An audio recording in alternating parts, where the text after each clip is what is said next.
Singer and rapper Sean Kingston bonded out of jail in Broward County about 15 minutes ago. One of the most jaw-dropping legal outcomes in recent celebrity history. Sean Kingston, best known for his 2007 chart-topping hit, Beautiful Girls, was officially found guilty on multiple counts of fraud, grand theft, and conspiracy. Alongside him stood his mother, Janice Turner, who was also found guilty of orchestrating much of the scheme. The courtroom, filled with media personnel, family members, and victims, sat in stunned silence as the judge read the unanimous verdict. What was once dismissed as rumors or exaggerated claims had now become legal fact. For years, whispers had followed Kingston and his mother about sketchy deals, unpaid vendors, and mysterious lawsuits, but few expected it to culminate in a full-blown conviction. The case had slowly built traction over time, fueled by complaints from scammed businesses and unpaid contractors. But the shock wasn't just about the charges set, was about the betrayal. Fans who grew up idolizing Kingston's smooth voice and infectious melodies were now watching him be branded a convicted felon, tarnishing a once-celebrated legacy in a single moment. This was no longer about canceled concerts or financial missteps. It was about deliberate deception, organized crime, and a public fall from grace no one could have fully anticipated. The sentencing was nothing short of brutal. After being convicted, both Sean Kingston and his mother were sentenced to 20 years in federal prison. The sentencing was nothing short of brutal. After being convicted, both Sean Kingston and his mother were sentenced to 20 years in federal prison. Staggering punishment that instantly made headlines across entertainment and legal circles. The judge, in his final remarks, made it abundantly clear that this wasn't just about money or fame, it was about justice. He described the crimes as calculated, consistent, and cold, emphasizing how the duo targeted victims repeatedly and showed no remorse. Prosecutors had pushed hard for a lengthy sentence, arguing that the damage caused wasn't only financial, it was emotional, reputational, and in some cases, irreversible. Defense attorneys pleaded for leniency, pointing to Kingston's music, career, charitable donations, and misguided trust in his mother. But the court wasn't buying it. The sheer scope of the fraud, involving millions of dollars, multiple states, and dozens of victims, left little room for mercy. What made it worse was the abuse of Kingston's fame, something the court considered an aggravating factor rather than a mitigating one. This wasn't a celebrity gone rogue. This was a systematic operation masked behind the smile of a pop icon, and behind the scenes of Sean Kingston's flashy Instagram posts and music videos lay a world built on lies. Investigators uncovered that much of Kingston and Janice Turner's high-end lifestyle was financed not through music royalties or brand deals, but through a deeply embedded network of fraudulent purchases and stolen assets. Their Florida mansion, valued in the millions, was stocked with unpaid luxury furniture, designer art, and electronics obtained through deceit. They drove Lamborghinis and Rolls-Royces without legitimate ownership. Jewelry worth hundreds of thousands of dollars adorned Kingston's neck. Yet invoices revealed they had never paid a cent. Court documents showed they would lure businesses in by flaunting celebrity status, offering vague promises of promotions or shout-outs in exchange for high-end goods they never intended to pay for. Many businesses, starstruck and eager to be associated with a celebrity, fell into the trap. Some were even small startups hoping for their big break, only to be left financially devastated. For years, fans thought Kingston was simply reaping the rewards of his musical success. But as the layers were peeled back, it became clear: the luxury, the image, the entire brand was an illusion, crafted meticulously and maintained with criminal precision. The details of the fraud scheme laid out in court were nothing short of astounding. It wasn't a one-off mistake or a momentary lapse in judgment. It was a long-term coordinated effort involving fake identities, forged documents, and deliberate manipulation. Kingston and Turner would target high-end vendors, especially those susceptible to the lure of celebrity exposure, and approach them with promises of payment, often backed by forged wire transfer confirmations or doctored bank statements. The businesses, believing they had a trustworthy celebrity client, would deliver goods or services without hesitation. In some cases, payments were attempted, but later reversed or blocked. Other times, there was never any intent to pay at all. Turner managed the operations behind the scenes, coordinating logistics and communication, while Kingston acted as the charismatic frontman. Text messages recovered during the investigation revealed step-by-step planning, from who to contact, to what excuses to give, to how long to delay before cutting off communication entirely. Some vendors were even told they'd be featured in music videos or on Kingston's social media platforms in exchange for merchandise promises that were never fulfilled. The level of premeditation was staggering. This was not petty theft, it was enterprise-level fraud with national reach. The heart of the entire scandal lies in the mother-son dynamic between Sean Kingston and Janice Turner.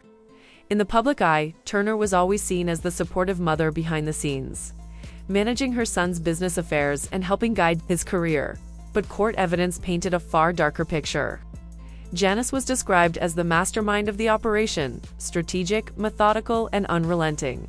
She had a previous criminal record for similar schemes, and prosecutors argued that she used her prior experience to elevate the fraud into something far more complex this time around. Kingston, rather than being an innocent pawn, was actively complicit. Together they operated as a well-oiled machine. Internal emails, call logs, and financial records showed them discussing fraudulent strategies, as if it were just another business venture. One text from Kingston even read, "Mom, did we get the check in yet?" A reference to a forged transaction. The relationship had moved far beyond maternal support. It had transformed into a criminal partnership, with each enabling the other. For many, it was deeply unsettling to see a familial bond weaponized in such a calculated way. The same trust and loyalty expected between a parent and child had been twisted into something entirely criminal. As soon as the guilty verdict was announced, victims from all corners of the country began to speak out, many for the first time. Their stories, though varying in detail, carried a common theme: trust shattered, businesses damaged, and lives deeply affected. A jeweler from Los Angeles described how he was approached by Kingston with promises of promotion in exchange for diamond-studded chains. The jewelry was taken, the promotion never happened, and the payment, a forged wire transfer. A luxury car dealership in Atlanta reported a similar experience. Kingston and his mother had arranged a payment plan, took delivery of a customized sports car, and then disappeared without completing a single payment. Even a small family-run tech company lost over $70,000 after installing a home theater system that was never paid for. Many victims said they were reluctant to come forward at first, worried about the backlash or fearing they wouldn't be believed because of Kingston's celebrity status. But the trial gave them a platform to tell their truth. Their testimonies didn't just reveal financial losses, they revealed the emotional trauma of being manipulated by someone they admired or trusted. Their courage to speak up became a powerful part of the prosecution's case. The sheer scale of the fraud eventually pushed the case beyond local authorities and into the hands of federal investigators. After a pattern of complaints, unpaid bills, and lawsuits spanning across multiple states, the FBI launched a coordinated effort to unravel the web of deception. Agents began collecting evidence months in advance, tracking digital footprints, analyzing phone records, and following the trail of unpaid vendors. Eventually, they had enough to execute a full-scale raid on Kingston's Florida mansion. Video footage from neighbors captured the dramatic scene. FBI agents and police swarming the property, escorting Kingston out in handcuffs, and removing stacks of electronics, documents, and luxury goods. The raid revealed more than just unpaid items that exposed fake financial statements, burner phones, and a ledger that reportedly tracked scams in progress. The feds called it a career-level fraud operation.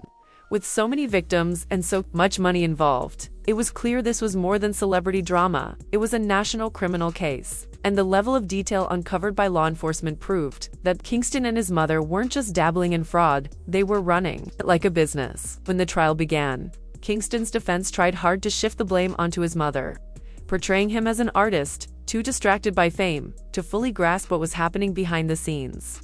They claimed he was merely a figurehead, an innocent, caught in the crossfire of his mother's ambitions. But prosecutors tore that narrative apart with hard evidence. Dozens of messages showed Kingston coordinating with vendors, making payment promises he knew couldn't be kept, and even giving instructions on how to delay or manipulate sellers. In one shocking piece of evidence, Kingston wrote, "Just tell them it's in the mail. We can stall them for another week." That wasn't the language of someone unaware, it was the language of someone who knew exactly what he was doing. Financial statements showed that Kingston personally signed off on forged transactions. Multiple witnesses testified that he was involved in every step of the deal-making process. The jury saw through the facade quickly. The attempt to deflect responsibility not only failed, it backfired. Kingston ended up looking even more guilty, not just of the crimes, but of trying to lie his way out of accountability. The fallout from the case has decimated Sean Kingston's career. Practically overnight, his name went from trending for nostalgic music to trending for criminal convictions. Radio stations have pulled his songs from playlists. Brands that once partnered with him for endorsements have quietly deleted content. Music festivals and event organizers have removed him from lineups, and former collaborators have issued statements distancing themselves. Even on streaming platforms, his music has seen sharp declines in engagement, with many fans choosing to boycott entirely. Record labels have reportedly shelved any future releases, and distribution partners have severed ties. The entertainment industry, always quick to protect its image, has turned its back on Kingston in record time. While some fans have shown sympathy, others have been vocal in their outrage, calling the deception unforgivable.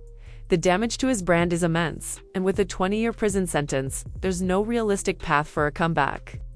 The legacy Kingston spent years building has crumbled not due to a flop album or a scandalous tweet, but because of a conscious decision to choose crime over integrity. The public reaction has been a wildfire of emotions, commentary, and content. Social media erupted the moment news of the conviction dropped. On Twitter, hashtags like #SeanKingstonGuilty and #KingstonScandal started trending within hours.